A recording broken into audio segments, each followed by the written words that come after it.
एक ऐसा psycho killer जो इंसानों के बीच घुल मिल कर रहता है, लेकिन जैसे ही अंधेरा होता है उसके अंदर का शैतान जाग जाता है और फिर वो खेलता है खून की होली।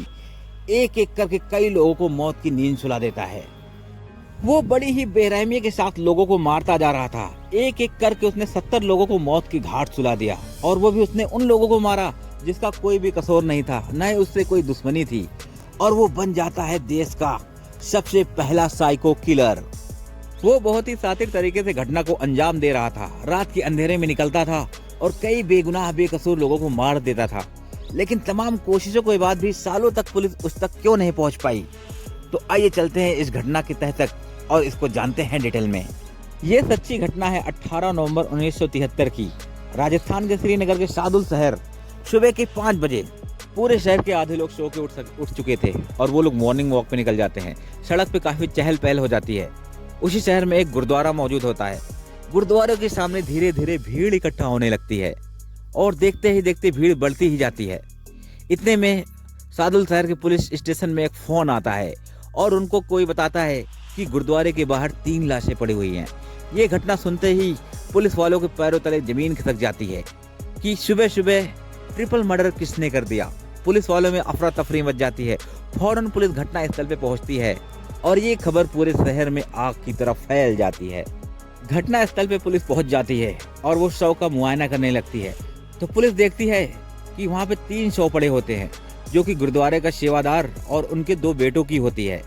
तीनों की कनपटी पे एक जैसे निशान थे। किसी भारी चीज से मारकर उनकी हत्या कर दी गई थी और पूरे शहर में मातम पसर गया था। लोग डरे सहमे हुए थे।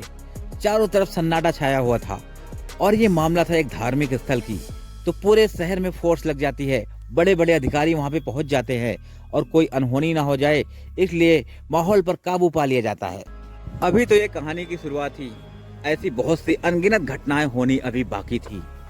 एक ही परिवार के 3 लोग मारे गए थे और पूरे शहर में दहशत फैल चुकी थी। मामले की गंभीरता को समझते हुए पूरा पुलिस प्रशासन हरकत में आ जाता है और इस केस की तह तक जाके छानबीन शुरू करता है। गुरुद्वारे के आसपास जितने भी लोग रहते हैं, एक एक करके सबसे पूछताछ की जाती है। बस कातिल ने बहुत ही चालाकी के साथ कत्ल किया था। ना तो उसको किसी ने आते देखा था और ना ही किसी ने उसको जाते देखा था। अभी इस घटना को बीते कुछ ही दिन हुए थे कि शहर में एक और कत्ल हो जाता है और कत्ल का तरीका बिल्कुल सेम था। मृतक के कनपटी पे एक गहरा घाव था। इससे पुलिस वालों को एक बात तो बिल्कुल साफ हो गई कि कत्ल करने वाला वही कातिल है जिससे इससे पहले अभी 3 मर्डर किए थे।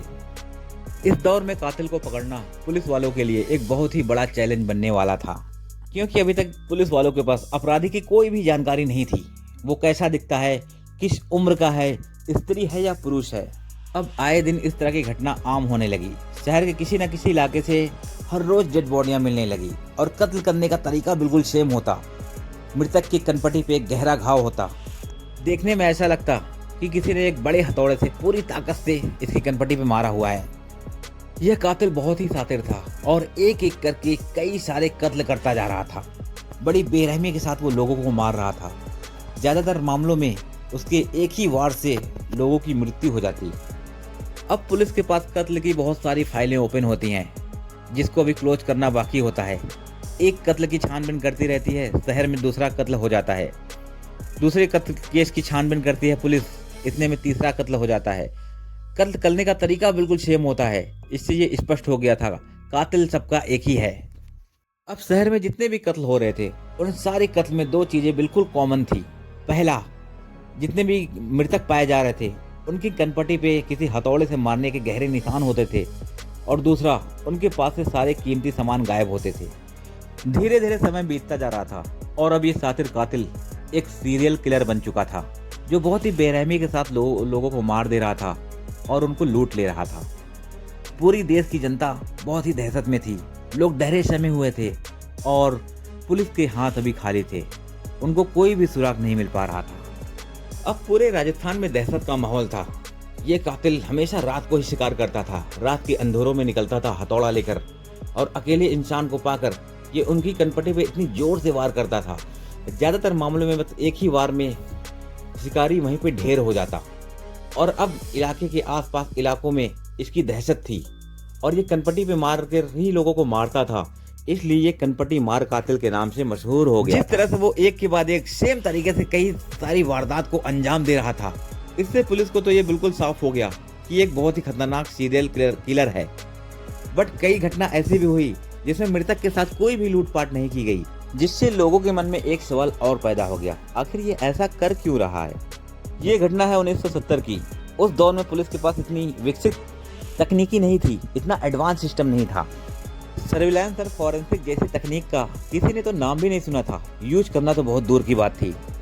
उस दौर में पुलिस के पास बस एक ही रास्ता था, अपनी सूझबूझ और काबिलियत के दम पर कातिल को पकड़ना, जिसमें मेन होता था भरोसेमंद सबूत और गवाह जो आंखों देखा हाल पुलिस के सामने बयान कर सके।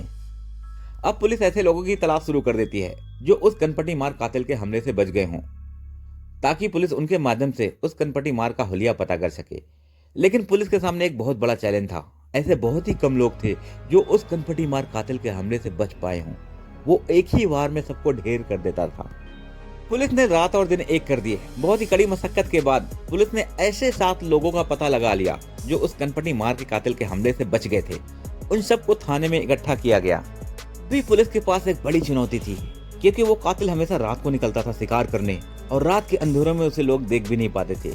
उन 7 लोगों में से बस 2 ही लोग थे जिन्होंने कातिल का चेहरा देखा था। अब उनके बताए गए नक्शे नदम पे एक बड़े चित्रकार को बुलाया गया और उस कातिल का चित्र तैयार करवाया गया। तब जाके पुलिस को यह पता लगा यह कातिल तो एक पुरुष है जिसकी एज अराउंड 25 से 30 साल है। इतने सालों में पहली बार पुलिस के हाथों एक ठोस सबूत लगा था, वो भी कातिल की तस्वीर थी। अब कातिल तस्वीर शहर के कोने कोने गली मोहल्लों में उसके पोस्टर को चिपका दिया जाता है और उस पर बड़े बड़े अक्षरों में लिख दिया जाता है, ये एक खतरनाक कातिल है, ये एक खतरनाक अपराधी है।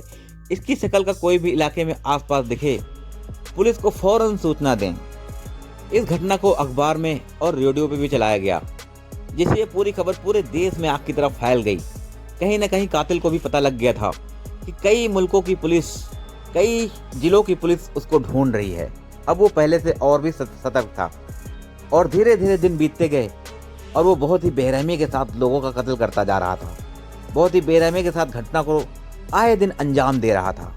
इस घटना को धीरे धीरे अराउंड 6 साल बीत चुके थे और वो बहुत ही बेरहमी से अब तक 70 से भी ज़्यादा लोगों को मार चुका था। इलाके के लोगों में बहुत ज़्यादा दहशत थी। पुलिस के हाथ में ओनली नाकामी थी। लोगों का पुलिस पे से भरोसा उठता जा रहा था। लेकिन कहते हैं ना, पाप का घड़ा एक दिन जरूर भरता है।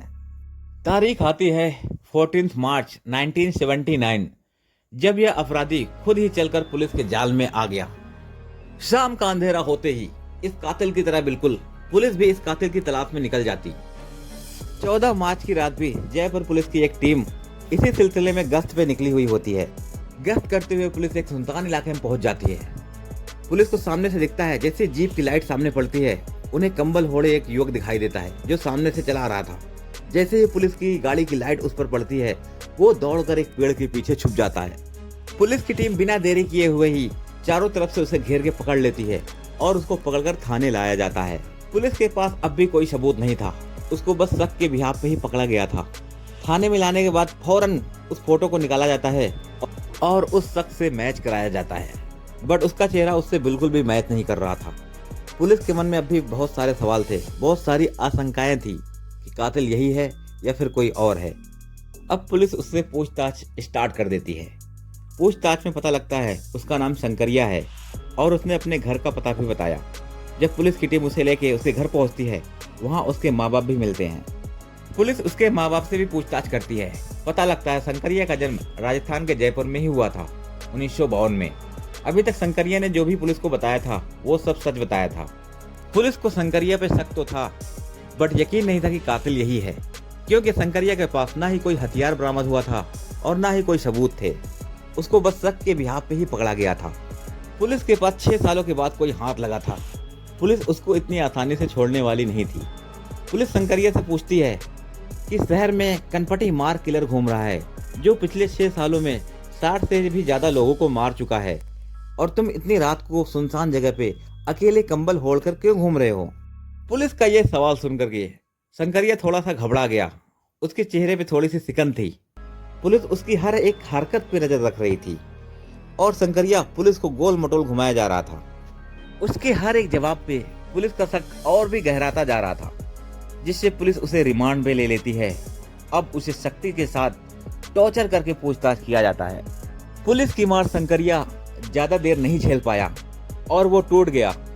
पुलिस उससे एक ही सवाल कर रही थी कि तुम ही हो जिसने अब तक 60 लोगों को मार दिया। शंकरिया चिल्ला के बोलता है, हाँ मैं ही हूँ वो जिसने 60 नहीं अब तक 72 लोगों को मार दिया है। अब पुलिस के सामने एक साइको किलर बैठा हुआ था, जिसने अपना अपराध कबूल लिया था, जिसने बड़ी बेरहमी के साथ 70 लोगों का कत्ल कर दिया था। उसका ये कबूलनामा सुनकर पुलिस स्टेशन में जो भी जहाँ खड़ा था वहीं खड़ा रह जाता है। हर कोई आश्चर्यचकित था और सबकी नजरें उस साइको किलर के ऊपर टिकी हुई थी। लेकिन पुलिस के मन में अब भी शंका थी। उसके हाव भाव और हुलियों को देख के ये कहना बहुत ही मुश्किल हो पा रहा था कि एक पतला दुबला सा दिखने वाला इंसान कैसे 70-72 लोगों को इतनी बेरहमी से मार सकता है। पुलिस के पास एक सवालों की लंबी लिस्ट थी। जैसे जैसे पुलिस उसे सवाल करती गई और धीरे धीरे रात से पर्दा हटता गया, धीरे धीरे उसके खुलाते होते चले गए। अब पुलिस उससे एक आखिरी और एक सबसे बड़ा सवाल करती है, जो सवाल हर कोई जानना चाह रहा था, इलाके के देश के हर एक नागरिक जानना चाह रहा था।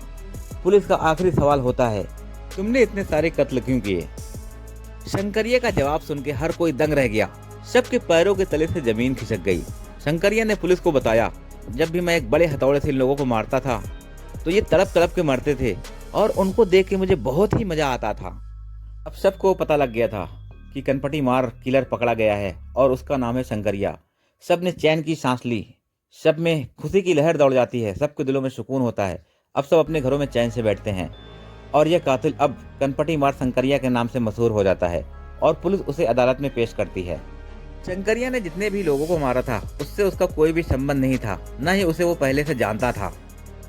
कोर्ट ने शंकरिया के अपराध को रियर ऑफ द रियर श्रेणी में रखकर उसे एक शातिर अपराधी होने का खिताब दिया और उसे फांसी की सजा सुनाई। लेकिन शंकरिया भी चुप नहीं बैठा। उसने हाई कोर्ट से लेकर सुप्रीम कोर्ट तक अपनी सजा माफी की अर्जी लगा डाली, लेकिन कहीं से भी उसे माफी नहीं मिली। शंकरिया अब भी जीना चाह रहा था। वो जीवन की आखिरी उम्मीद लेके राष्ट्रपति के दरबार में पहुंच जाता है, लेकिन राष्ट्रपति ने भी इसकी याचिका को खारिज कर दी और अब इसको फांसी होना तय थी। आखिर वो दिन आ गया। तारीख थी 16 मई 1979 की सुबह। जयपुर की सेंट्रल जेल में इस खतरनाक अपराधी को फांसी पे लटका दिया जाता है और इसके खतरनाक अपराध की अंत यहीं से हो जाती है। इस खतरनाक सीरियल किलर अपराधी के बारे में आप अपनी राय कमेंट में लिख सकते हैं और अगर आपको वीडियो अच्छी लगी हो तो लाइक कर दीजिए, शेयर करिए। अगर आप चैनल पर नए हैं तो सब्सक्राइब कर लीजिए। ऐसे ही बहुत सारी कहानियाँ आपको मिलती रहेंगी।